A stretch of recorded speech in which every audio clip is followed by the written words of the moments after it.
అందరికీ నమస్కారం. బీజేపీ, తెలుగుదేశం, జనసేన సమావేశం ఈరోజు ఏర్పాటు చేసుకున్నాం. ఈ సమావేశానికి బీజేపీ జాతీయ ప్రధాన కార్యదర్శి శ్రీ అరుణ్ సింగ్ గారు, అదేవిధంగా సిద్ధార్థ్ గారు, యూపీ ఆరోగ్య శాఖ మంత్రి గారు, బీజేపీ రాష్ట్ర అధ్యక్షురాలు శ్రీమతి Purandeswari madam garu, Janasena political advisory committee chairman Shri Nadendla Manohar garu కలిసి దాదాపుగా 2 గంటలు సమావేశమయ్యాం.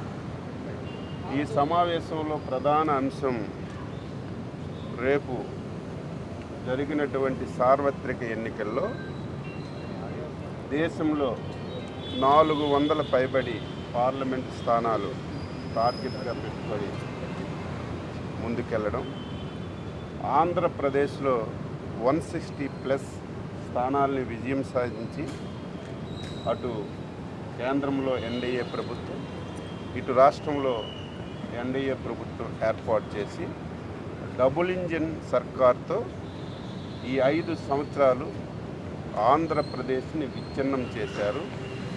మళ్ళీ ఆంధ్రప్రదేశ్ పునర్నిర్మించాలని ఏకైక ధ్యేయంతోనే ఈరోజు ఈ 3 పార్టీలు కలిసి పనిచేయాలని చెప్పి నిర్ణయం చేశాం.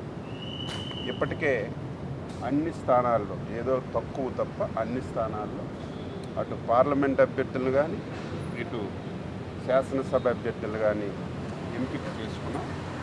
ఇప్పుడు 3 పార్టీలు కలిసి ప్రజాక్షేత్రంలోకి వెళ్ళి ఈ ప్రభుత్వం చేసినటువంటి అవినీతిని కానీ అక్రమాలు కానీ ఈ రాష్ట్ర విచ్ఛిన్న చేసిన విధానాన్ని ప్రతి ఒక్కరికి చెప్పాలనే ఉద్దేశంతోనే 3 పార్టీలు సమన్వయం చేసుకోవాలని ఈరోజు సమావేశంలో నిర్ణయించాం. అందులో భాగంగా ఏప్రిల్ 4వ తారీఖున 25 పార్లమెంట్లలో పార్లమెంట్ ఉమ్మడి సమావేశాలు పెట్టి ఆ పార్లమెంట్లో ఉన్నటువంటి బీజేపీ ముఖ్యులు, తెలుగుదేశం పార్టీ ముఖ్యులు, జనసేన పార్టీ ముఖ్యులు సమావేశమై ఆ పార్లమెంట్లో ఎన్నికలకి ఏ విధంగా సిద్ధం కావాలి, ఎన్నికల వ్యూహాలు ఏ విధంగా తయారు చేసుకోవాలనేది ఆ సమావేశంలో చర్చించుకొని 3 పార్టీలు కలిసి వెళతాయని చెప్పి సందర్భంగా తెలియజేస్తున్నాను.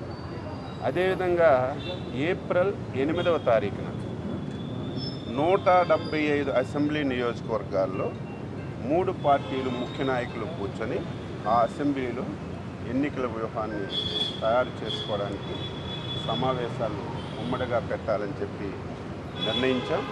ఇందులో అనేక విషయాలు చర్చకొచ్చాయి. కామన్గా ఏం చేయాలి, రేపు స్లోగన్ ఏం తీసుకోవాలి, కామన్ పాయింట్స్ అన్నీ కూడా డిసైడ్ చేసి ఐకమత్యంగా 3 పార్టీలు ప్రజల దగ్గరికి వెళ్ళి ఎలక్షన్స్ని అన్ని స్థానాలు గెలిచే విధంగా ప్రణాళికలు రూపొందించుకోవాలనేది ఈ సమావేశంలో ప్రధాన అంశం అని చెప్పి తెలియజేస్తూ ఇక నుంచి ఎప్పటికప్పుడు 3 పార్టీలు చర్చించుకొని ఎలక్షన్స్లో ఏ విధంగా ముందుకెళ్తామని చెప్పి ఈ సందర్భంగా తెలియజేస్తున్నాను. పార్లమెంట్ స్థానాల్లోనూ అదేవిధంగా శాసనసభ స్థానాల్లో కూడా సమన్వయపరుచుకునే విధంగా నాయకులందరినీ కూడా ఆహ్వానించుకుని ఈ సమావేశాలు ఏప్రిల్ 4వ తారీఖున అదేవిధంగా ఏప్రిల్ 8వ తారీఖున నిర్వహించాలని అందరం కూడా అంగీకరించాం. అదేవిధంగా రాబోయే రోజుల్లో మేము ప్రచురించాల్సిన కొన్ని కరపత్రాలు కానివ్వండి, ఎటువంటి స్లోగన్స్ అవన్నీ ప్రజల్లోకి తీసుకెళ్లాల్సిన విధి విధానాలని, కొన్ని పాలసీ ఇష్యూస్ని, వీటన్నిటిపైన కూడా చర్చ జరుపుకుని తప్పకుండా ఉమ్మడిగా సమిష్టి పోరాటంతో ఒక అద్భుతమైన విజయం సాధించడం కోసం వ్యూహాలన్నీ కూడా ఈరోజు చర్చించుకున్నాం. తప్పకుండా అచ్చెన్నాయుడు గారు చెప్పినట్టు ఒక మంచి మెజారిటీతోటి ఒక అద్భుతమైన ప్రభుత్వం స్థాపించే విధంగా చంద్రబాబు నాయుడు గారి నాయకత్వం, అదేవిధంగా పవన్ కళ్యాణ్ గారి నాయకత్వం, నరేంద్ర మోడీ గారి నాయకత్వాన్ని మరింత బలపరిచే విధంగా మా అభ్యర్థులందరూ కూడా సిద్ధమవుతారనే ఆశతోటి ముందుకెళ్తున్నాం.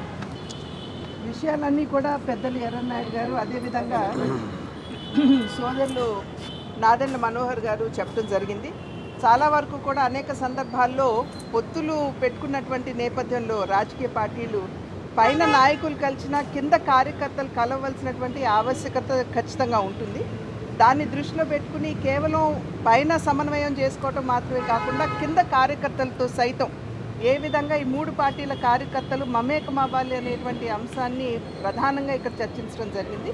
దానిలో భాగంగానే ఇందాక పెద్దలు చెప్పినట్లుగా 4వ తారీఖున అదేవిధంగా 8వ తారీఖున పార్లమెంట్ స్థాయిలోనూ మరియు అసెంబ్లీ స్థాయిలో కూడా సమన్వయ సమావేశాలు నిర్వహించుకోవాలి అని చెప్పి నిర్ణయించడం జరిగింది.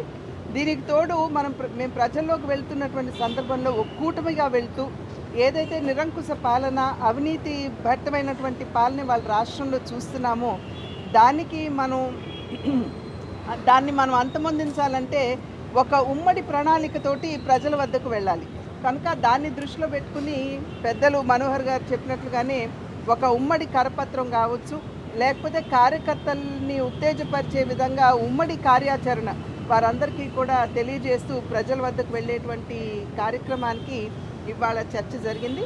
త్వరలో ఏదైతే ఇందాక అన్నామో 4వ తారీఖున 8వ తారీఖున కింద స్థాయిలో కార్యకర్తలతో సైతం ఈ యొక్క సమన్వయ సమావేశాన్ని నిర్వహించుకున్న తర్వాత ఉమ్మడిగా ప్రజల వద్దకు వెళ్ళి ఒక మంచి పరిపాలనని ఆంధ్ర రాష్ట్రానికి అందిస్తూ ఏదైతే అభివృద్ధికి నోచుకోలేదో ఈ 5 సంవత్సరాలు అభివృద్ధికి తిలోదకాలు ఇవ్వటం జరిగింది.